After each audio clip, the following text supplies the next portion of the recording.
In this video, I'll be tracking down the sources of some oil leaks on a Porsche 944 and providing an overview of the air oil separator seal replacement process. Despite having replaced essentially every oil seal on this engine over the past few years, I still haven't gotten out of the habit of popping my head under the car every couple weeks to check for new leaks, and here's why. We've got some oil collecting on the back of these cooling fins at the base of the oil pan, so what we're going to do is scan around the engine to see if we can determine the source. The front of the oil pan looks pretty good, and there's nothing coming from this plug here. The rear main seal looks good as well, as it was very recently replaced, but we do have some oil residue coming down the side of the pan, where it's catching on the seam and then running down to the fins at the bottom of the pan. When tracking down oil leaks on the 944, it's a good practice to try and trace them to the highest possible source on the engine before determining next steps. So as we continue to move up here, we can see some more oil residue collecting on the edges of the oil pan gasket. Oil leaks on the high side of the pan here on this left side are relatively uncommon, so we'll keep on moving, and as we do, we can see that the lower connection of the air oil separator is pretty well saturated and appears to be coating the surrounding areas of the engine block. The plastic exterior of the AOS is a little glossy as well, which is a good indication of the source of the oil leak. As we continue up this side of the engine, we'll find the upper balance shaft housing and its rear seal to the left here, a rather common source for oil leaks on this side of the engine. And there are some remnants of RTV around the plug, but everything looks really clean here. Moving back to the AOS, it looks like the upper lid seal has failed as well, which is coating the exterior of the assembly with oil. And there's further evidence at the upper engine block seal, so I'm going to go ahead and pull the AOS and replace all the seals. The two primary O-rings for this air oil separator were previously replaced on July 1st, 2020 at 169,845 miles, which is about 3 years and 2,500 miles ago, so I'm a little surprised that they're already starting to leak again. But the car was down for a couple periods of 3 to 4 months over the past few years, and maybe they dried out during that time. But anyway, we'll take a look at the condition of the seals once the AOS is removed. In order to access the AOS and its seals, the fuel rail and the intake manifold will first need to be removed from the engine.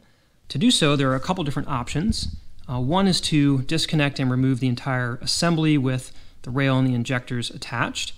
And there are some spring clips, some retaining clips at the top of each injector site that hold it to the rail, and so we would just unbolt it and disconnect the electrical connectors and the vacuum lines, and then you can pull the entire rail and the injectors away from the system and set it off to the side, and that way we're not dumping a bunch of gas and messing with the tops of the O-rings and different things on the system.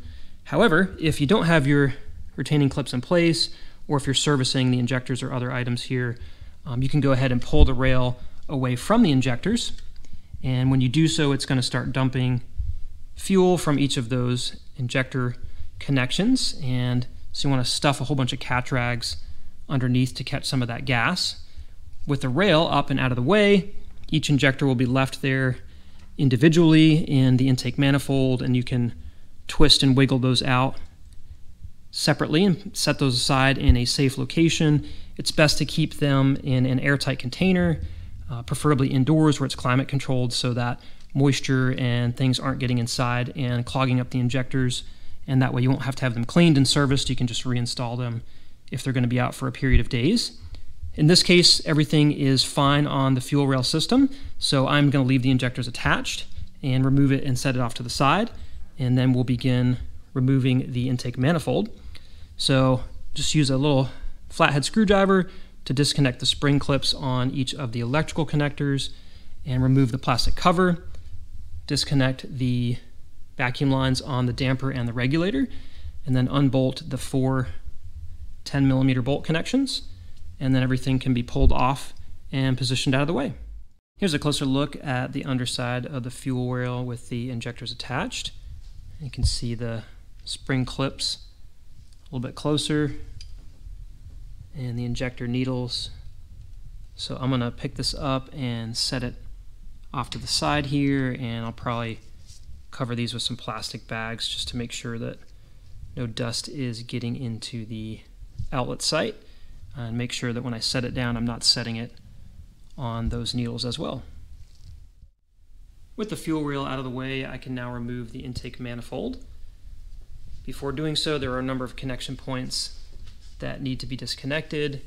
There's one on the air oil separator tube, 10mm bolt for the oil dipstick tube, vacuum line from the brake booster, the throttle cable, 2 vacuum lines on the throttle body, a electrical connector for the throttle position switch, disconnect the J-boot, 10mm bolt on the top of the cruise control cable, another 10mm bolt for the bracket for the speed and reference sensors, and then disconnect this vacuum line so this can snake in between here. And then we've got 8 6mm hex heads that need to come off, and 1 13mm support bolt underneath. And then the intake manifold can be tilted up a little bit, and there's a final connection vacuum line for the outlet on the idle control valve. Get a screwdriver in there and undo the hose clamp, and then the whole unit can be removed. Now that the fuel rail and intake manifold have been removed, we can get a better look at the air oil separator and its connection points. The AOS is secured to the engine block by 3 13mm bolts, 2 of which are located near the top, and 1 of which is down at the bottom. There's also a vacuum hose connection at the very top, and you may find some wiring harnesses are zip tied to the back of the assembly. Once all these points are disconnected, the AOS can simply be pulled away from the engine. Here's a closer look at the air oil separator unit, and it's essentially just a hollow plastic tube connected to the vacuum system that allows oil vapors to condense inside the chamber and return to the crankcase for cleaner engine operation. We can see the 2 primary O-rings on the underside, and they're actually still perfectly round and soft, so they appear to be in good shape. I'm not seeing any cracking in the plastic tubes, but I am seeing quite a bit of oil streaming down the backside from the upper lid area, and that appears to be the main source of the leak. So I'll be replacing all the seals on the assembly to be safe, which will include the 2 smaller O-rings along with the lid seal, as well as a new oil fill cap and its O-ring while I'm in here. The lid seal located at the upper ventilation cap isn't available for replacement as an OEM item, with Porsche simply offering the entire AOS unit for around $600, but luckily there are some aftermarket O-ring options available. This lid sealing O-ring has an internal diameter of 3 inches and a width of about 3mm, and I'll include some links to those in the description. I've got one here that I'll be replacing it with, as they can fail just like any other seal and create vacuum leaks in the system, along with oil leaks like the one we've seen here. Replacing the 2 primary O-rings on the AOS is pretty straightforward. You can simply swap them out and apply a light coating of engine oil to create a nice seal and prevent tearing during installation. To replace the lid seal, the ventilation cap will need to be removed by releasing the plastic tabs under each of these slots around the edge of the cap. So you can just go around the underside of the cap with some flat tools to carefully release the tabs while pulling up on the cap. And with a little bit of work, the cap will pop right off and the new seal can be installed. Now that the AOS is all sealed up with fresh O-rings, the assembly can be reinstalled in the car in the reverse of removal. The unit presses straight into place on the side of the engine block, where the 13mm bolts can be tightened down and the vacuum hose reconnected. Once everything is secured, it's time to reinstall the intake manifold and the fuel rail. The intake manifold is reinstalled in the reverse order, so go ahead and lower it into position and reconnect the line at the bottom from the idle control valve and get that secured. Line up the top and resecure the J-boot.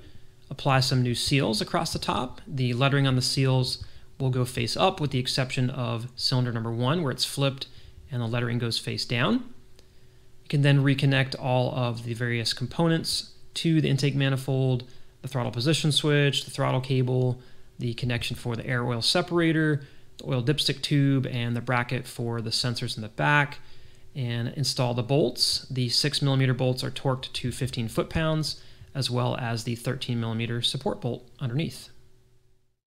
When installing the fuel rail and injectors, the O-rings will get a light coat of automatic transmission fluid, push the injectors straight into the holes in the manifold, and route the spark plug cables through the front in between the rail and the high pressure fuel line. Install the 10mm bolts front and rear, reconnect the electrical connectors to each injector, tighten everything down, and install the vacuum lines to the damper and the regulator, and then reinstallation will be complete. With everything reinstalled, you can go ahead and start the engine and check for normal operation, assess the repair, and confirm the oil leaks have been resolved.